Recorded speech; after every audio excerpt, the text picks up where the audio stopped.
6 akan memperkenalkan diri. Saya Nabila Pratama Herlan. Saya Bapak Nugraha Hidayat. Saya Rizky Muhammad Ihsani. Saya Bramantiyah Kusuma. Saya Sarah Nur Sakinah. Kami akan mewawancarai beberapa karakter kewirausahaan yang ada di sekitar lingkungan kami.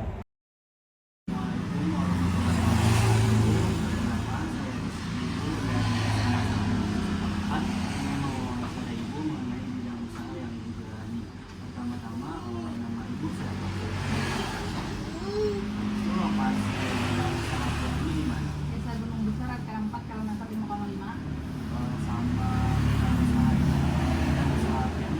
Warung makan. Kalau nama produksinya apa? Produk jualannya ada ikan bakar, ikan pepes, lalapan.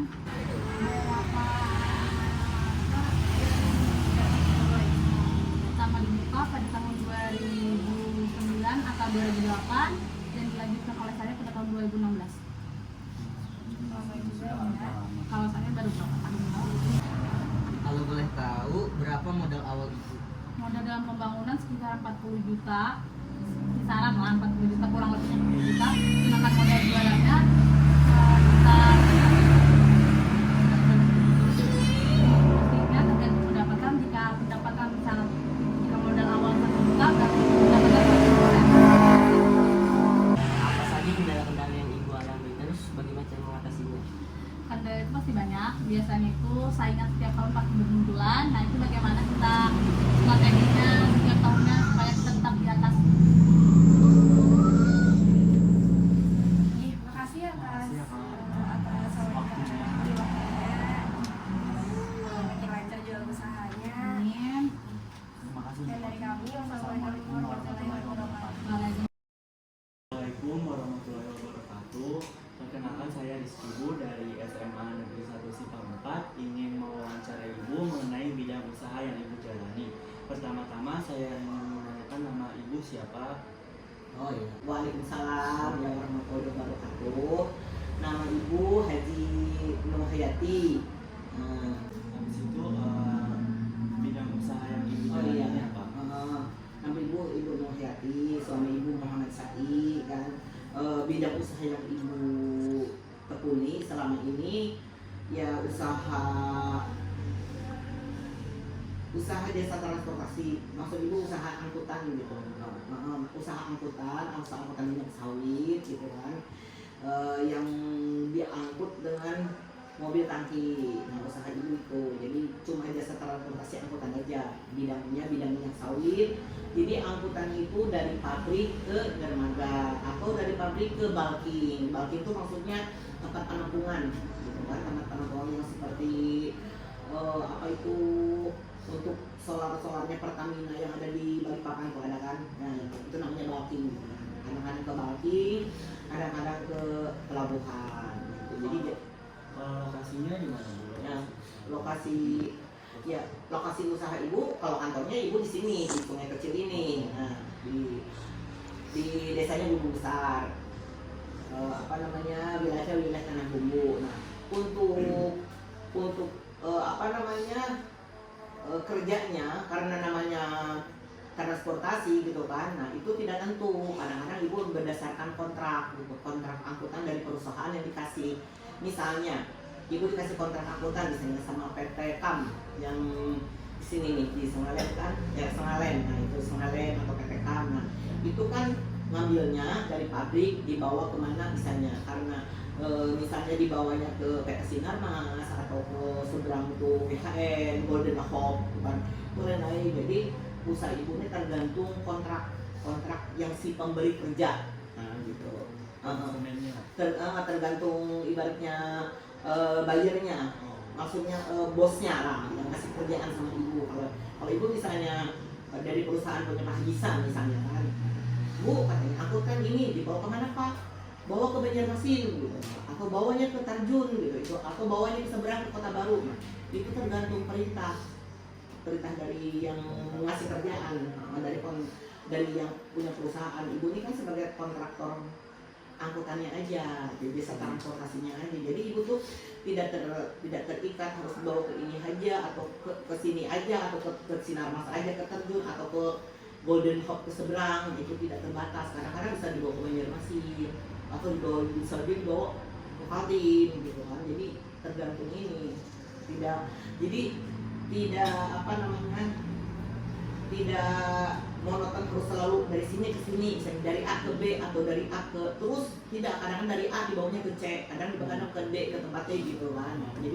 Jadi tidak selalu tetap seperti itu kontraknya. Kalau modal awal tim itu berapa sih modal usaha? Modalnya gitu ya. Ya sebetulnya kalau modal awalku itu yang nggak besar gitu, namanya kita memulai usaha selalu kan dengan nominal yang kecil, apalagi ibu ibaratnya modal usaha ibu tidak ada dana pinjaman dari pihak perbankan, tidak ada. Jadi ya kalau dihitung nominalnya untuk ukuran sekarang kecil gitu. Kalau dulu kan lumayan, dulu waktu ibu memulai modal usaha itu sekitar 200 jutaan tahun 2000, tahun 1997.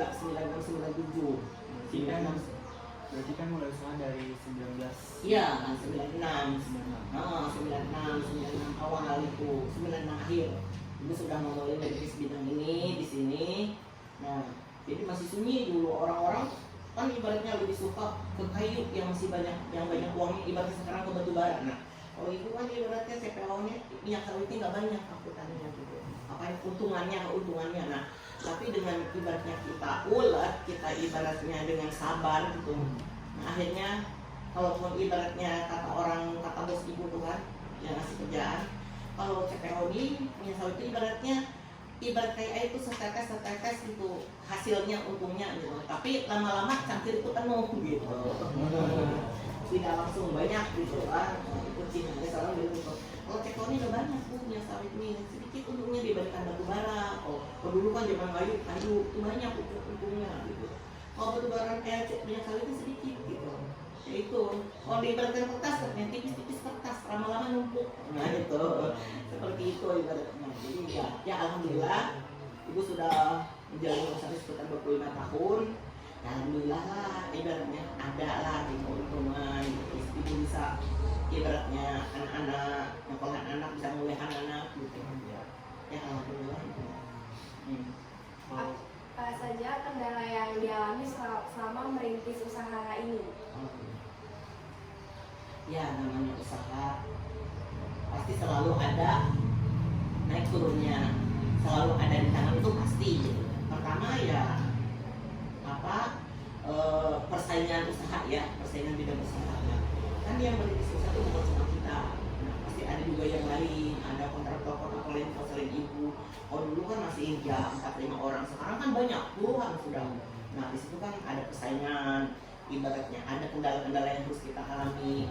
Kadang-kadang ya kendalanya kita di jalanan, kadang-kadang seperti ada mobil tabrakan, CPO kita terbalik. Nah itu kan salah satu kendala yang harus kita antisipasi untuk meminimalisirnya gimana supaya jangan terjadi hal-hal yang kecelakaan, hal yang tidak diinginkan. Nah namanya barang bergerak di jalan gitu kan, nah pasti selalu ada risiko itu gitu. Tapi kita coba meminimalisirnya gimana dengan memberikan pengarahan kepada supir-supir.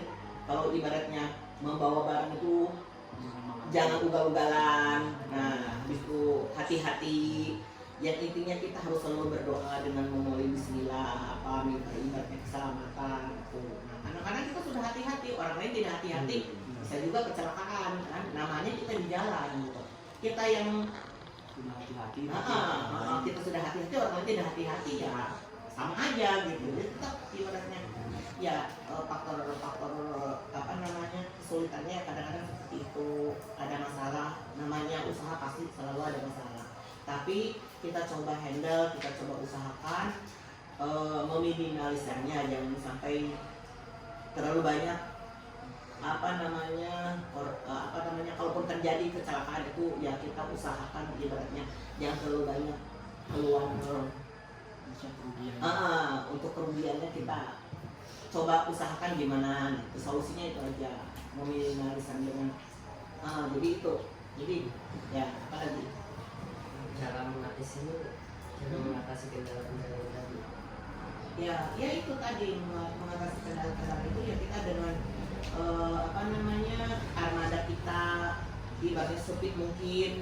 Nah jangan sampai ibaratnya armada misalnya bannya ada yang sudah gundul, kita paksakan kerja. Nah, itu kan harus kita usahakan, kita apa namanya, gantian dengan yang baik lah. Misalnya mesin usahakan jangan ada kendala supaya tidak mogok gitu kan. Supir-supirnya kita briefing, jangan ibaratnya kalau ngantuk istirahat gitu, jangan memaksakan diri. Nah jadi salah satunya seperti itu. Apa namanya, kita ngasih tahu ke karena namanya di perjalanan kan, di perjalanan itu, jadi harus selalu hati-hati lah gitu. Terima kasih atas Ya, waktunya. wawancaranya. Oh iya. Terima kasih atas waktunya. Sekian dari kami. Wassalamualaikum warahmatullahi wabarakatuh. Waalaikumsalam.